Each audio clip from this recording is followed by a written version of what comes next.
Hello and welcome to Quilt Addicts Anonymous. I'm Stephanie Soebbing. This is our intro to Rulerwork course, and this is the final video for our first segment on straight line quilting. We're going to end each segment with a show and tell so you can see how I've used the techniques that I've taught you on actual quilts, so that way you can get an idea of things that you can do once you get it down. And even if you haven't gotten it down, I find it's best to just go for it and have some fun.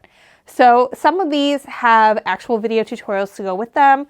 And if that's the case, we're going to insert some clips so you can actually see me doing it.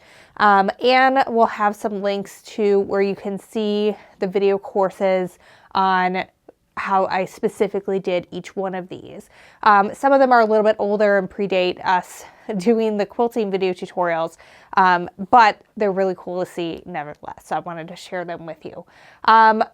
I'm going to start actually with one that's in the middle because it's a really simple one. So this quilt is Garden Plot. It is one of our fat quarter friendly patterns. The pattern is available in Fat Quarter Workshop, and it is a really fun one to do. And this version features Nocturne, which is the fabric collection that I designed with QT Fabrics. I chose to do just straight line quilting on this because that's what I did on the original. And I really like the way it turned out. It's a very geometric pattern. It's very linear, and this kind of just helps it look wide, which is kind of fun. So what I did for this one was I just did my straight line quilting. And if you are on a domestic, you can do this with a walking foot. You don't have to do ruler work for it unless you're really trying to get it down for all the straight lines.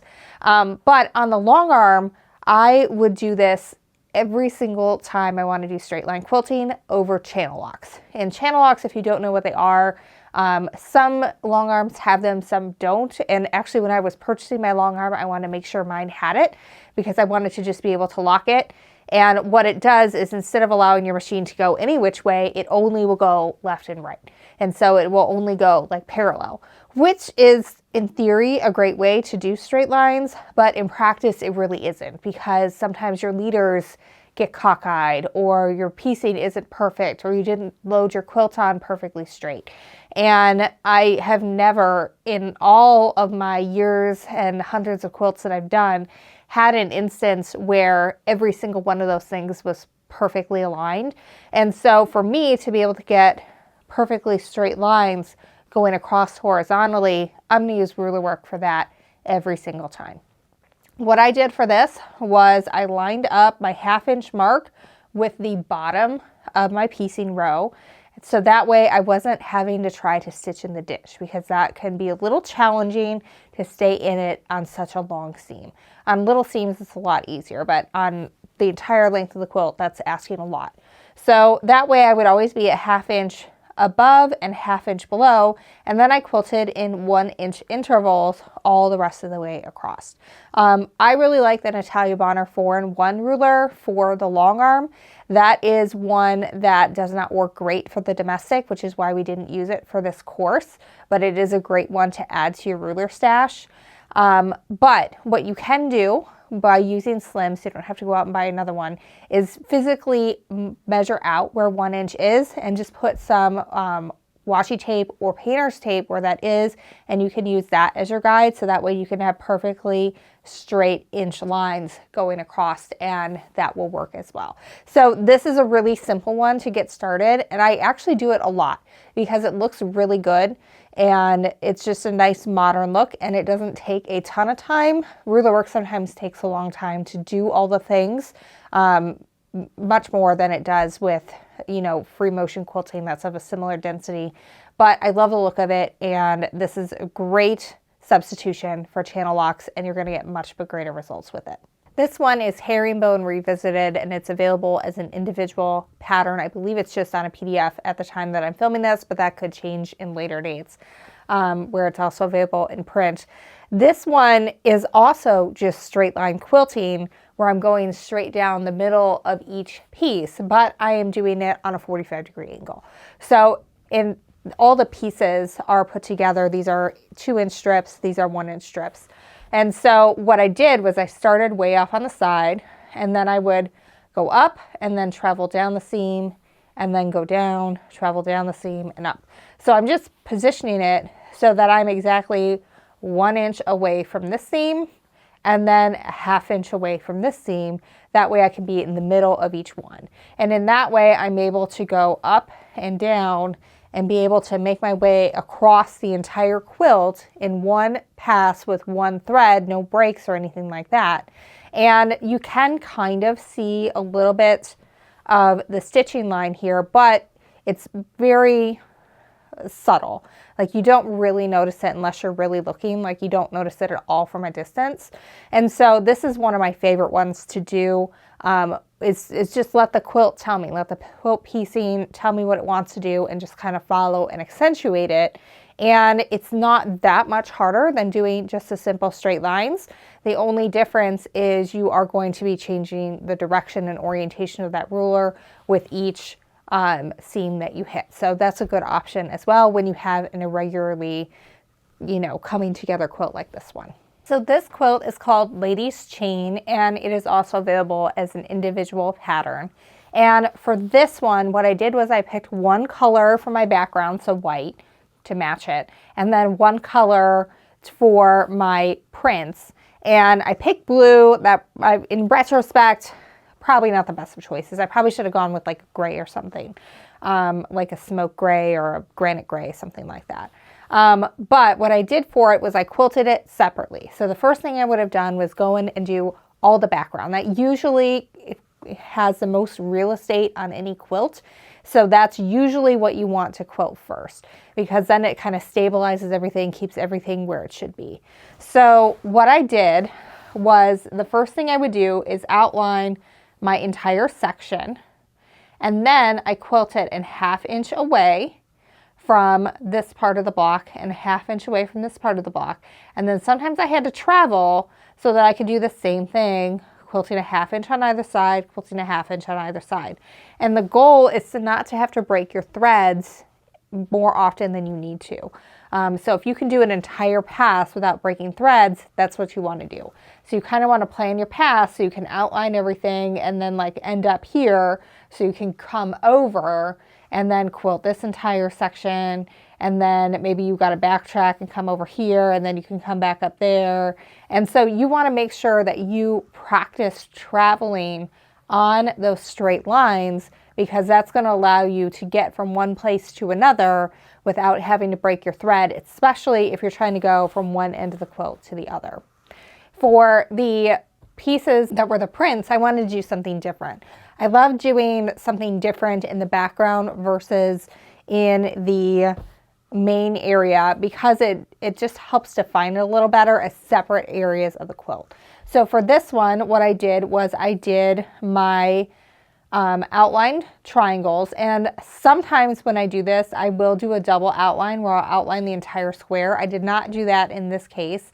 I just let it be outlined just by the background. But then I was able to travel down the center and do my diagonals where I'm filling in those half square triangles that I essentially created by first stitching from corner to corner. So I've kind of divided my square into two, then I can go around. And with the small blocks, I did one in between, and in the medium-sized blocks, I did two, and in the large blocks, I did three. So that's a great way to kind of keep the same density of quilting throughout the entire quilt, while keeping the same shape as you're going through, so that it kind of is cohesive and it looks like something that you would want to use that with. This quilt is similar in its execution, but a little different, so I kind of wanted to share that with you because I use more thread choices in this one. So again, what I would have done to start with is do all of my straight line quilting and do that all first. And I probably had it up and down because my machine does not like to go from right to left. It only likes to go left to right. So whenever I have to do something and I want it to be vertical like this, I typically am going up and down because it handles that much better. So the first thing I did was outlined everything. And then with 1 inch intervals, I went through everything and just created that. And this is a block that finishes 4 inches square. So that's really easy to do and be consistent throughout the entire quilt, and know that this line is going to be right below this line, which is going to be right below that line. So as long as you get used to following those measurements that are on your ruler, you can do that. And again, if you have slim, because you got it for this this course, doesn't have a 1-inch line, but you can always put some painter's tape or washi tape where 1 inch is, so that way you have that guide. And I also did all the outlining there too. Then what I did was I picked colors of thread that coordinated with the colors of the fabric. So we have pink on these, we have a teal here, we have blues on these ones here. And then what I was able to do, move it so you can see an entire block, is outline everything.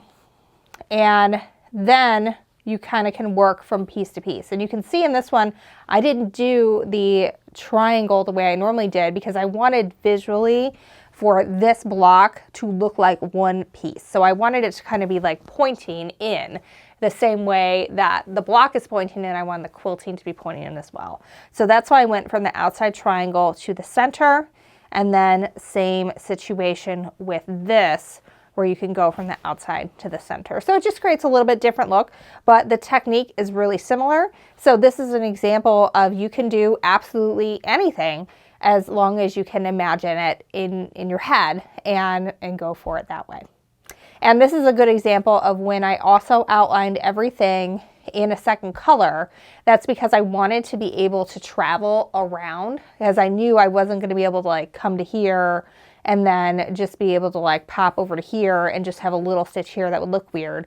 So that's why I chose to outline everything, so that way when I did travel, it wouldn't look odd.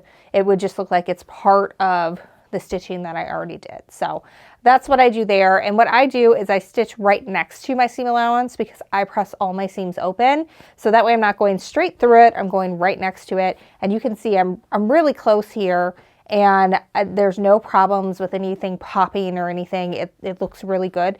And because I pressed it open, I was able to get right into those corners because there was no bulk there. They're just really flat. This quilt is called Ultraviolet, and it's available as an individual pattern. And when you first look at this, it looks like, Stephanie, this is free motion quilting. Why is it in with the straight line Rulerwork course?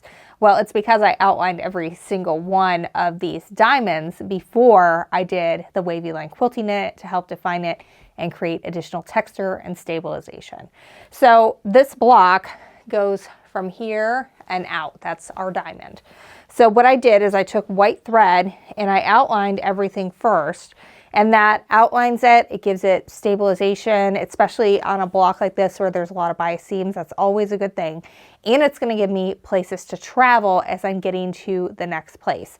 So first you outline everything, and then I did all my wavy lines. And in this case, you know, like I can come up to the center, and then I would need to travel down to the middle, and then I could do wavy line in, and then I can do wavy line back out, and then I can travel to the next location and come in, and then repeat everything on the other side. But the thing is you need a place to travel, and it's going to look weird if you are just randomly having lines. Not that I haven't done that when I don't have a ton of time. They're definitely, like our last month's stashing with Stephanie, I didn't outline the whole thing because I didn't have time to do that.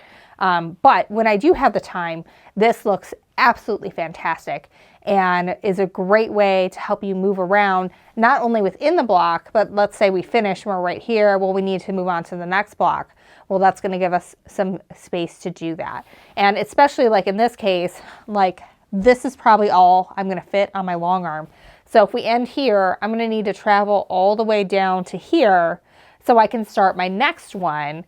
And because that's what's fitting in my long arm right now. Because if you're on your domestic sewing machine, that doesn't matter as much. You can just go to whatever's next. But on the long arm, you're limited to whatever is in that frame. And so that traveling becomes much more important. And so when you have that outlining on a block, even when you're doing free motion, it's really very nice to have that in place as a vehicle to get to the next area that you want to quilt without having to break your thread and bury those threads somewhere. So this is Cosmos, which is designed by Stephanie Brennan, who answers a lot of your customer service emails and questions on social media.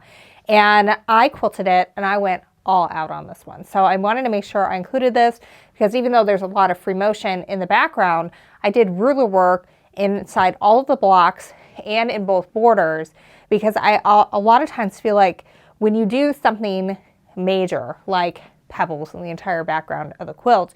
It's really good to be able to have a way to distinguish the blocks from that by quilting them in a completely different way. So while this is very organic, my blocks are all very geometric in the quilting choices that I made, which help them stand apart, and just another way to help your piecing stand out. So I did all kinds of things with this one, and we have a full course that goes through everything I did with it. It's coming. I think it's coming next week. So this can definitely inspire you with that. But I've got piano keys in the border, and that is accentuated around these Haskell triangles that I created. They were not pieced in. I created that by measuring out every 4 inches. And then inside of that, I did the outlining. And then we have this cross hatch border on the inside. And we have 3 different outlines within each of these flying geese. I used it to outline, also follow the straight lines within the owl trellis. For this block, I did 1/4 inch spacing for all of these sections to give it more dimension, because one of the things, if you like ever get your quilt judged, is they kind of want you to have even amounts of quilting all over. So since this is so dense in the background, there was a lot that I had to do to the center. And then I used my ruler also to help me go in and out and make straight lines within this trellis design of the fabric. So sometimes the fabric design can give you ideas as well. And I also have lines coming out of this at a 45-degree angle, again, to just draw the interest either out or in, depending on how you're looking at it. We've got multiple lines within our Haskell triangle here. And just like in, I think it was Scatter, where even though this is 3 different pieces of fabric, I wanted to treat it as one from a quilting perspective. So what I did was I made marks at the 1 and 2 inch, so that way I could quilt in and come to the center, quilt out and go to the center, come to where everything meets, come in, and then go out again like that. And this is all outlined, every single one of these on both sides. This is also 1/4 inch spacing. We have a tiny little star on the inside of this one. It's a lot of quilting, but it looks absolutely fantastic. And we haven't even talked about how I did 1/4 inch outlining of every single block. And what that does is it allows you to do free motion quilting and kind of get up to where that goes. It creates a little bit of extra puff around the block so it looks nice. And also it allows you to maybe go over a little bit with your free motion quilting without having a different colored thread pop into your colored fabric. So that is a really good bonus for that as well. So this was an all-out one. Again, we have an entire course on how I did every single one of these blocks and the border. So you guys can watch that as well when you're done with the course, or, you know, just you have like a squirrel moment and go binge that. Whatever you guys want to do is fine with me. But this was one that I really went all out on. But I feel like I should add too, I went all out on it, but none of the skills that I used in here are anything that you haven't already learned this week. So you 100% can do this with some basic skills. It's just a matter of how much time do you want to devote to it, because this took me an entire week to quilt, start to finish. And a good like 3 or 4 days of that was just doing my background filler. But, you know, it's how much time do you want to devote to something? And then also, you know, how detailed do I want to get, and what is my imagination going to tell me to do? Because that's basically your limit. What's your imagination? How much time do you have to do something? All right, so we're going to end with dimensions. This is like my crown joy. This is the most detailed quilt I have ever done to date. At the time, we were trying to track our time and figure out how much time we were spending on different things. And so I know it took me 37 hours to quilt this from start to finish, but it is worth it 100,000 times %, because it looks spectacular. So this is a block of the month. I don't think the pattern is available right now because we never converted it over to digital, but maybe I can work on that someday if my life ever slows down.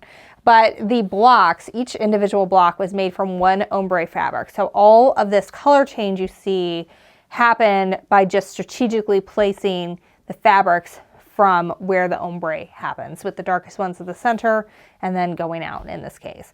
So what I did was I changed colors of thread every single time I had a block. So this one is orange. We've got some yellow in our yellow orange. I think we also have yellow in the green. And essentially I repeated the same shapes over and over again, and they're the exact same shapes that we learned in the videos this week. So just like the other one, I outlined every single block. This time there's a 1/2 inch outline going around to help keep that out, and that's only for the center. But you can see that we have, you know, our block making this cool entry here, and then we have our flying geese that are coming out. So I went all around all of those. And then at every 1/2 inch, I have lines going straight up and down. And so again, that's a really easy way to make sure that you've got your lines like here are also coming up here. And so it looks absolutely spectacular. And then within each of our triangles, no matter what size they are, I outlined every single one. And then I also did my stitching in the half square. And depending on how large it is, depended on how many of those we got. So in all of these small ones, there's only one. In all of these ones that are a little bit bigger, we've got 2. When we move to other parts of the quilt, you can see that I've split my square in half with a straight line, and then I've gone around twice in there. And then when we get to here, you can see that I'm treating it sometimes as all in one. So I treated this as all in one block, and we did 3. Same with these blues. And then in these sides, we went back to the 2 that we did with the smaller flying geese. And it's mostly about trying to keep things consistent throughout it. So every time I had 2 half square triangles together, like here and here, they all got outlined, and then they all got 3 in between. Every time I had flying geese that were 2x4, they all got outlined, and then they had 2 in between. And every time I had the teeny tiny wings, they all got outlined and they got 1.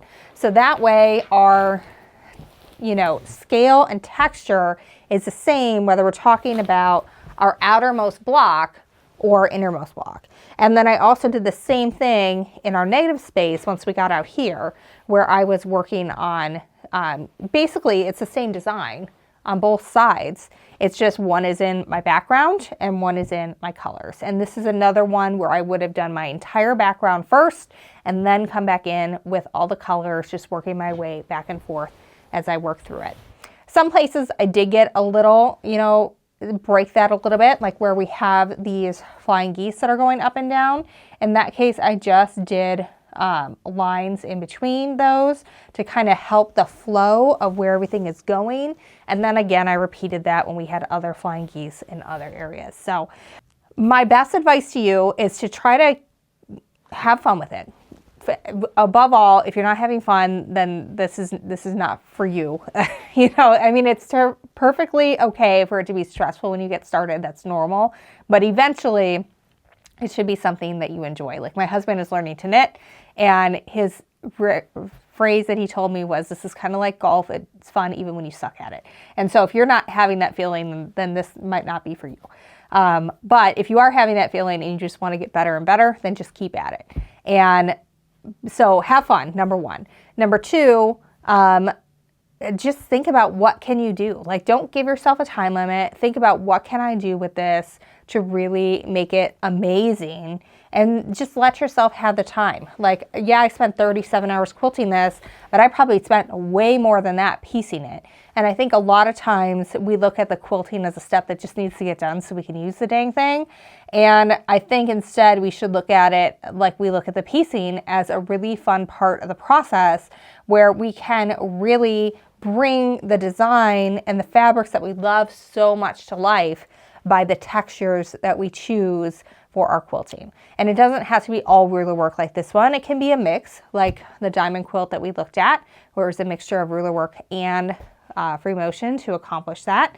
But so just try to pick those designs and give yourself the time to execute them in a way that's going to accent the fabrics and accent the design of the quilt. And then beyond that, try to keep your density similar. If you're going to go super dense here, but then on this block we decide not to go super dense, it's going to look weird when you're all done, and you're probably going to regret your life choices at some point. So just make sure you're keeping the density consistent as you work across the quilt. So whatever you commit to at the beginning, just stick with that and know that that's what you have committed yourself to do for the rest of the quilt, so that it all looks cohesive and is one unit when you're all done. All right, well, next week we're gonna start working on curves. And I used to do curves where I would just, you know, zoom with the long arm free motion. But once I discovered Rulerwork curves, I was in love because they look fabulous every single time and consistent every single time. So that's what we're gonna work on next. So I can't wait to see you guys back if you're taking it live in 2 weeks. And if you are taking this after, you know, the initial release, you can click on the video right now and get going on your next session.